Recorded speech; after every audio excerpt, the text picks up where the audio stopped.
evening 41 days of Guru Poornima meditation sessions.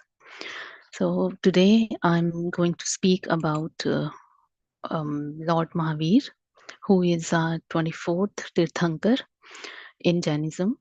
So um, Tirthankar, just to give what Tirthankar means. Tirthankar means in common layman language, it just simply means that a savior, a supreme savior who can show the path to the people and liberate them from the cycle of death and birth. So Tirthankar is a supreme preacher of supreme knowledge, which is truth. So he is the last and 24th Tirthankara of this recent current age. Before them, before Lord Mahavira, there were 23 other Tirthankars that happened to be born in other yugas or eras. So Mahavir was born in this era, in our present era. It's said that he was born around 2500 years ago. So um, when he was, just to tell about little bit about his birth and childhood, he was born in a royal Kshatriya family. His parents were also Jan in ancient India. So his mother name was Trishla and his father was King Siddhartha. So um, they were also great devotees of 23rd Tirthankar, who is Parshvanath Bhagavan. He chose that parents, the soul of Mahavira, chose that parents because they were already great devotees of Parshvanath ji, and so he um, consciously chose the womb so that he can, you know, when he's born on this earth, he could further spread the knowledge and knowledge of self realization into the world. And when he attained moksha, he was titled as 24th Tirthankar.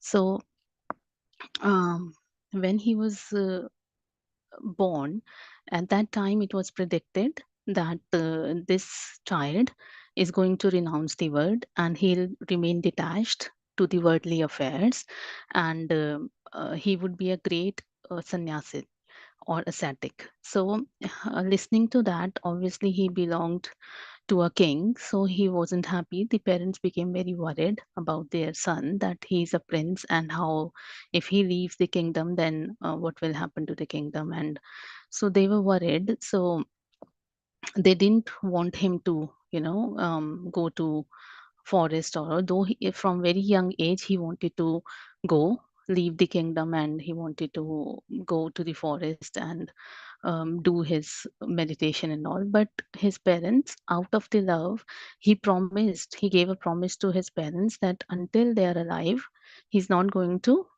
take sannyas. So around when he was 30 years old, he left. His parents were also not alive, so he left the entire kingdom and headed towards the forest for doing his intense meditation. And he underwent various severe austerities in order to understand what is truth, what is supreme knowledge. So after 12 and a half years of undergoing extreme great penance and the thirst to know the spiritual knowledge, he finally attained the self realization, omniscience, or Keval Gyan. This is what we call in Jains, it's called as Keval Gyan. So after he attained Keval Gyan, he further spreaded that knowledge for around 30 years until he left his body. So just to tell some, there are very famous, significant stories that I want to tell from his lifetime. So one story is about Chandan Bala. So there was a princess, Chandan Bala, and she was very beautiful, But his father, he lost his father, she lost his father, her father, and the kingdom, because his father lost a battle, and so he died there. And then the kingdom was also, taken by the enemy persons who won the battle. So uh, after that, though she was a princess, then she was enslaved, captivated, and chained. So she was kept in a cellar, and she was living a very miserable life. Even she had very long, beautiful hair, but the hair were cut off, so in her head was shaved off, and she was just, given the food which is given to animals to eat. So she was one day she was just, thinking about her past days, that how she was a princess, and now the life has turned so much, and now she has to, that one time whatever she wished she could have it, and now she's just living on the food that the animals are the food that is given to animals. So but still, when she was about to take the food, the thought came into her mind that she had, a bowl of lentils with her. So she wanted that, I should offer this food first to a monk before I have my meal. So then she went towards the, door of the cellar to see if any monk is coming. So to her surprise, she sees a young monk is coming, and he happened to be Mahaveer. So she was very happy to see him. And Mahaveer, when he attained, self realizations, and when he was preaching, and so he used to travel. He used to wander, from one village to another village, and he lives entirely on the food that people would offer him. And it was not that easy that he would easily accept the food. Also, he would have many preconditions before accepting the food. For example, very uncommon, very, difficult preconditions he would set for himself, that if on certain day this thing will happen, only then I'm going to accept the food. So he was on the fast of 5 months and 25 days. So he started, he had set some preconditions, such as the only if the food is offered by a princess, but she should be chained, and she should be bald headed, and there were circles that her one foot should be inside, and foot should be outside of the house of the door. So only then, and she should have tears in the eyes, only then I'm going to, if all these conditions meet, only then I'm going to accept the food, and then I'm going to break my fast.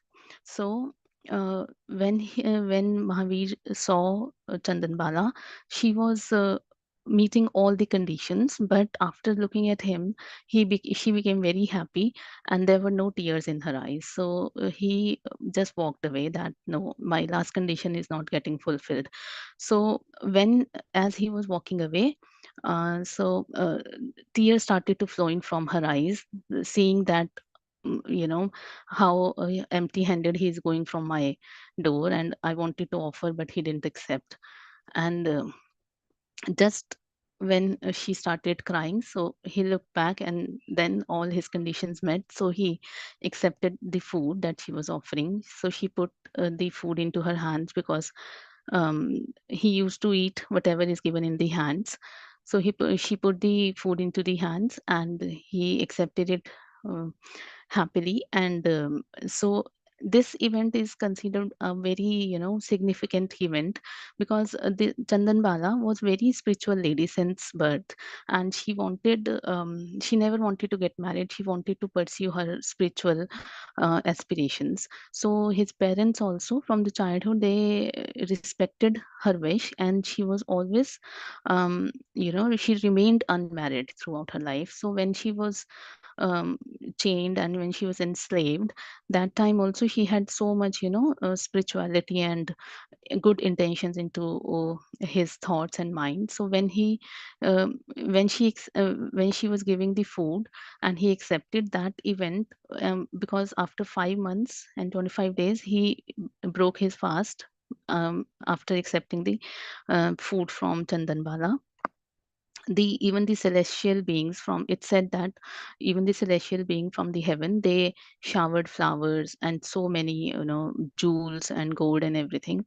So she at the same time her chains broke, her miraculously her hair started to grow, and she attained her, princess. She came into her princess attire and all. So these stories, and after that she became the first disciple, female disciple of Mahavir ji. And at the end of the her life, it said that she also attained moksha. So this is one of the stories from very significant. And I have been listening this story from our Jain's gurus in every discourse. Most of the discourses they used to tell us if it is going to happen on Mahavirji. And then another wonderful and great story just to show the greatness of how these enlightened beings can not just uplift human beings but also other beings such as animals. And so this thing happened that he was traveling, he was going to one another village. And when he was going from village to village, a forest used to come in between. And then in that forest, a very poisonous, venomous snake used to live. Everyone was very scared of him. Nobody used to go into that territory. So m- people warned Mahavirji that don't go to that area. There, his name was Chand Kaushik snake. So they said that Chand Kaushik lives there, and please don't go there. He is very venomous. Just even by his look, evil look, he can kill people, and just by hissing, he has such poisonous venom that just by hissing also, his aura is such that he kills people. But Mahavir didn't listen. He was just he overlooked everything and he kept walking into the forest where that snake lived. So when he reached that, he realized that the atmosphere is not very nice. It's not that green, and it was kind of barren land where. So he just sat there and he started meditating so that the atmosphere can become happy and prosperous there. So as he was sitting and meditating, the Chand Kaushik, the snake, realized that there is somebody who has come. So he came out of his hole and he sat there looking at him. That how come nobody comes in this area? How come he dared to enter my territory? So angrily he started hissing at him, but he remained very calm, very poised, and then he didn't. He still kept on meditating, and he became even more angry. So he bit on his toe, and then it is said that the instead of blood, the milk flowed out of his toe. So he was so compassionate that just like mothers have milk for their babies, so he treated that snake as his baby. So he could feel that he is very hungry from ears, and so that the milk can become food for the snake. So after seeing this, the snake suddenly got very surprised that how come, you know, it my venom didn't affect him at all, and rather the milk is coming out of his toe. So his anger, his pride, his ego, suddenly he surrendered. He put his he had the um, headed, so he put his head down into his feet, and at that moment, when Mahavirji saw that he is surrendering, so at that moment, he talked to him. Obviously, thoughtfully, he transmitted his thoughts to him that uh, wake up. He said that awake, Chand Kaushik. and remember who you are. So, as he listened to these words, he immediately remembered his two past lives, and he saw that the snake saw that because in his past lives he was very angry, and he was full of hatred towards everyone. Because of those things, he has attained this in this life. He has become a snake, and this is the life he is living. So, realizing this, he instantly shed all his anger, all his hatred. So, he became very calm, and then he went into, his hole again, um, and then followed the path of, that he the snake should not become the reason to harm anyone, any being. So he, for the entire rest of his life, he remained in his burrow hole and never harming anyone. So it is said that after this meeting, Chandakaushik, the aura or the energy of Mahavirji transformed that being, venomous being, into a very calm being. And at the end of his life, he also was born in like higher realms.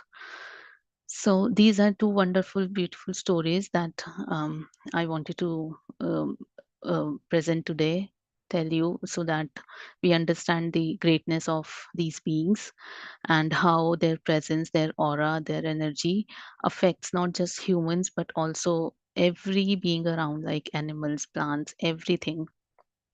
So whenever he used to give discourses, not only the humans but even the wild animals used to come around him and sit very calmly, and like tigers, lions, snakes, they used to come and sit around just calmly, to be in that to be in that energy.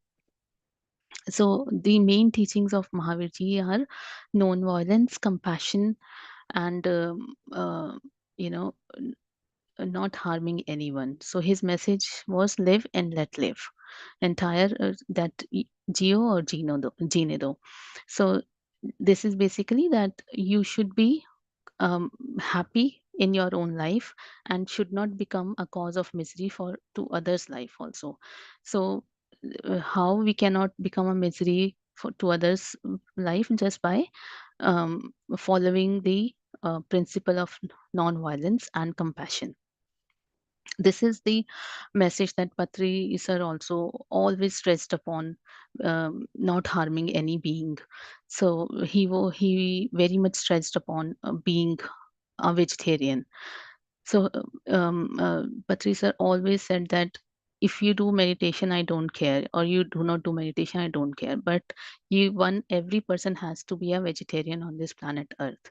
So that was his agenda, his mission of the life. So being vegetarian is very, very important, not just for ourselves, but we should be. We are here as a companion on this planet Earth, and every other being has the same and equal right as we humans have. So we should not never ever harm anyone, and especially for the sake of food, we should not eat the flesh of other animals at all. And not just being a vegetarian is enough. We have to choose wisely what vegetables also we are eating. So even if you are a vegetarian, you need to think, because many vegetables are considered as tamasic. So, like onion and garlic. So, Patri sir, being on the middle path, never never said that, okay, in our Jainism, people don't even eat uh, onions also. But Patri sir said, just to be on the middle path, that okay, yeah, onions are fine, but garlic should be avoided at all the cost, because it has very high tamasic qualities. So and not just onion, garlic, even other vegetables such as brinjals and mushrooms. I never had these vegetables since my childhood, never, because in our munis, when we used to visit them, they used to say brinjals have lot of insects, especially in the monsoon season, the 4 months in India. They used to completely prohibit us from eating, root vegetables. Yeah, especially root vegetables. So even if you are a vegetarian, it doesn't mean that you can eat everything, because if you are eating root vegetables, which means that you are taking the life of the entire plant.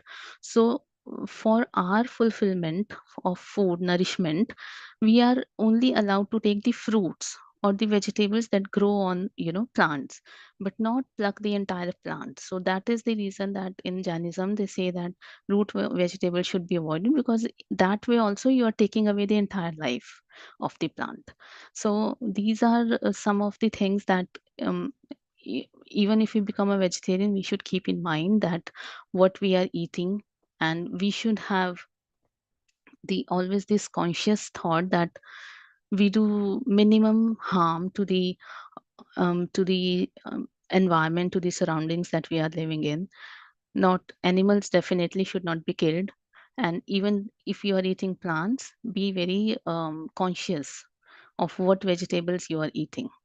So sometimes even the cauliflowers, because many Jains don't eat cauliflowers also, because these some of the vegetables, they are so dense that insects are quite sticking inside it and you can't see it. So especially if you talk about brinjal, some people just cook the complete brinjal on the stove, and you are not even cutting to see how many insects are there.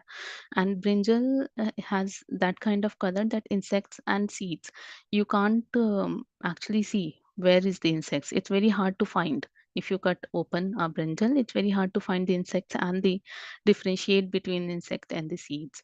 So some of the vegetables are completely banned that we never had in our house. But yes, here in this country, some of the vegetables, I don't say like cauliflower, these are fine, because they are very, if you talk about India and here, the quality of vegetables is different. But just telling you why some of the vegetables are avoided and we shouldn't eat it. So having making a conscious choice of what we are eating, even if we are a vegetarian, is very important. And even the mushrooms, we mushrooms are very common in pizzas and everything where. So mushrooms are nothing but just the, algae growth. So it's not kind of a vegetable. So that's why it was never said that we can, it was not allowed. And since I have not eaten these vegetables since birth, I do not enjoy the taste also of these at all, even if somebody offers, because there are certain delicacies that can be made from brinjal and mushrooms and all, but I never enjoy eating such kind of vegetables also. So this was my topic, and this was my message about being a vegetarian and having a conscious choice, even if you are consuming vegetables. Eat vegetables which are sattvic, more pranic energy than other vegetables. So with this, let's dive into our meditation session, and let's have the intention of not harming any being by by making our conscious choices in the life. Okay, masters. So let's sit comfortably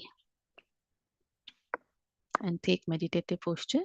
Please cross your legs, clasp your hands, fingers into fingers, and gently close your eyes.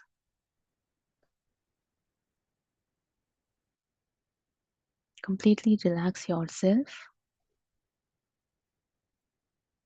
You can scan yourself from head to toe. Give a quick scan. You should be completely relaxed when you are entering into meditation. There should be no restlessness in the body. Each and every body part should be at complete ease.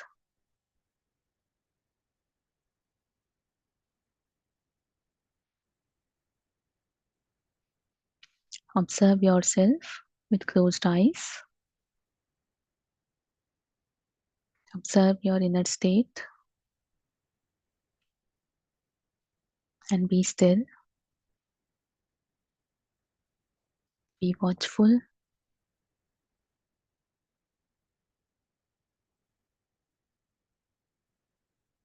and be grateful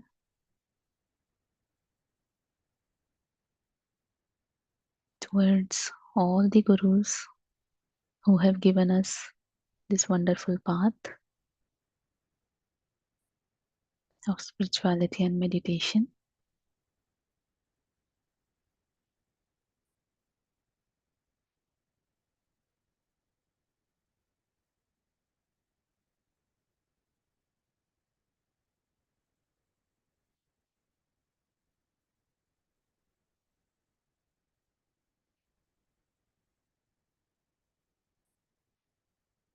Once you are completely still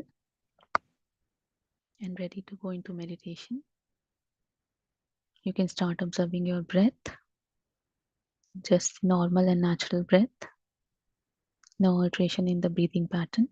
Just be with your breath and be mindful of your thoughts.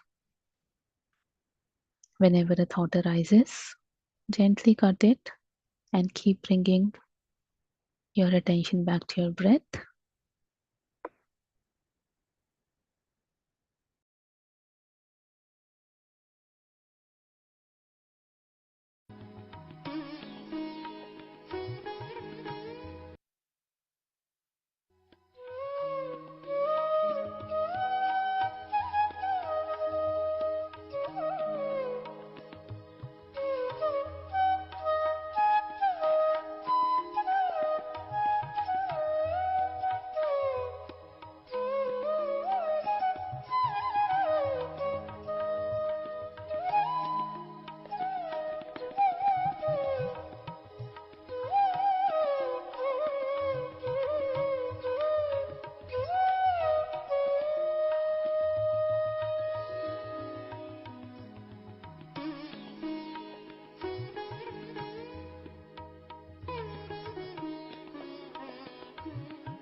Do not let your mind wander away with the thoughts.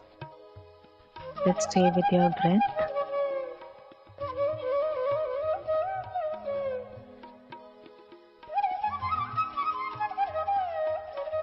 Breath is always happening in this moment. So be in this present moment.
Do not entertain any thoughts in the mind. Task in hand is just to be with your breath.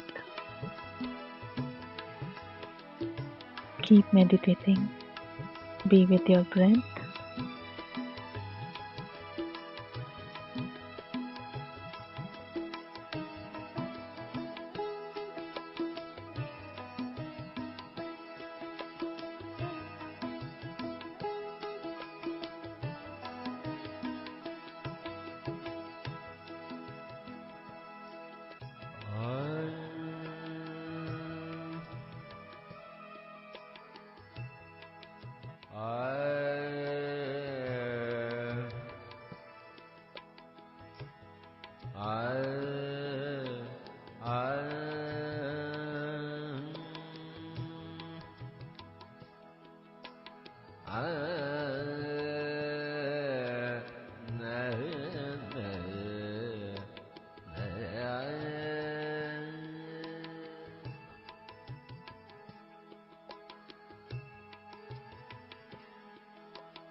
Very beautiful meditation is going on.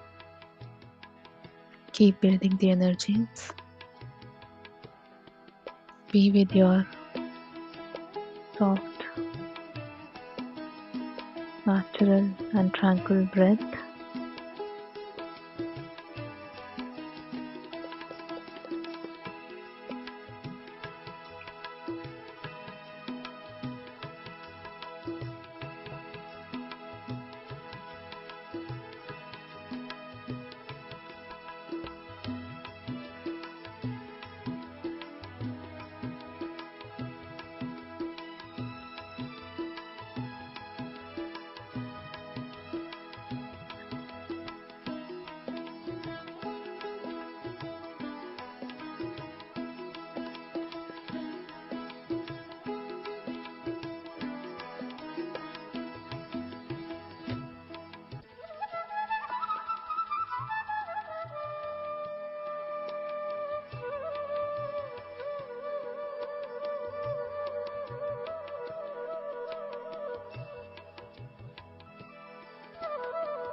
This last few minutes, keep building the energy.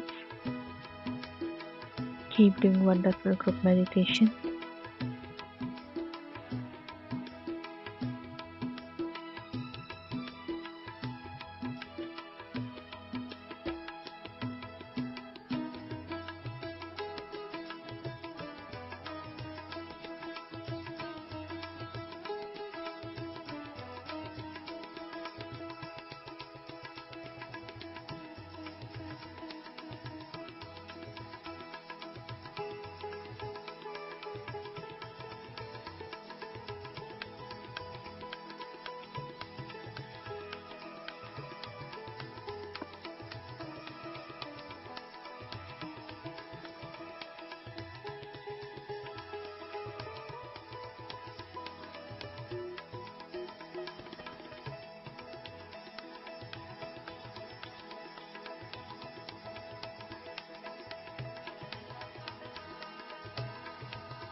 Let's chant a little prayer in our heart for the well-being of entire universe and our planet Earth.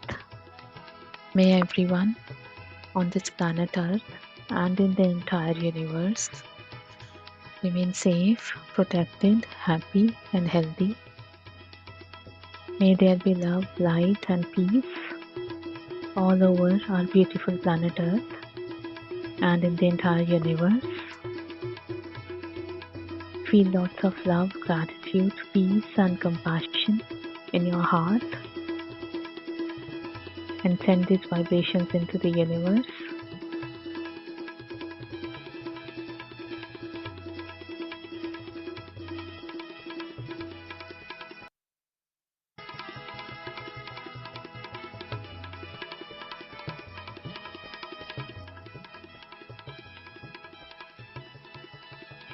Om Shanti, Om Shanti, Om Shanti. With lots of love, gratitude towards all the great beings, sages, saints and our gurus who are showing and keeping us on this path of meditation and spirituality.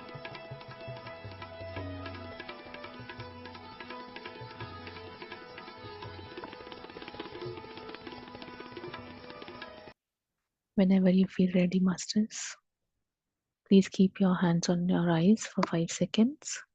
5, 4, 3, 2, 1, 0. You can now remove your hands and open your eyes. I hope all of you enjoy today's meditation session. If anybody wants to share anything, please feel free to unmute yourself or you can type in the chat.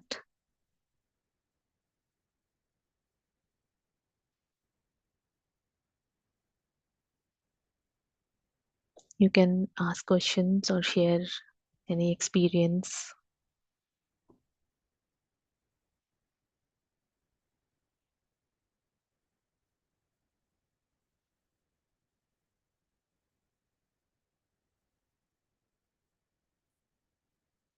We have few minutes left, Masters, so let's utilize it.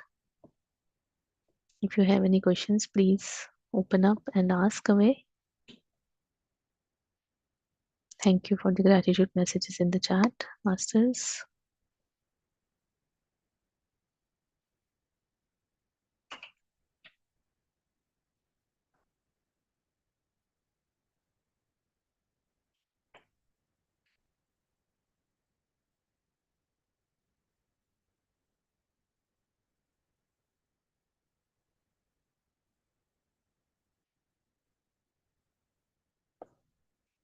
Thank you all the Masters for your gratitude messages.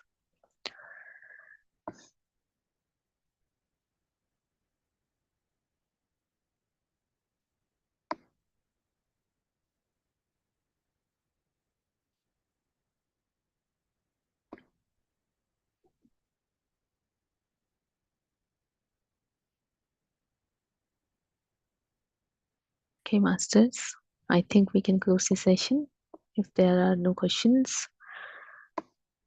Over to you, Sri Lakshmi. Thank you so much, Ekta, for this wonderful session. Thanks a lot. Thank you. Yeah.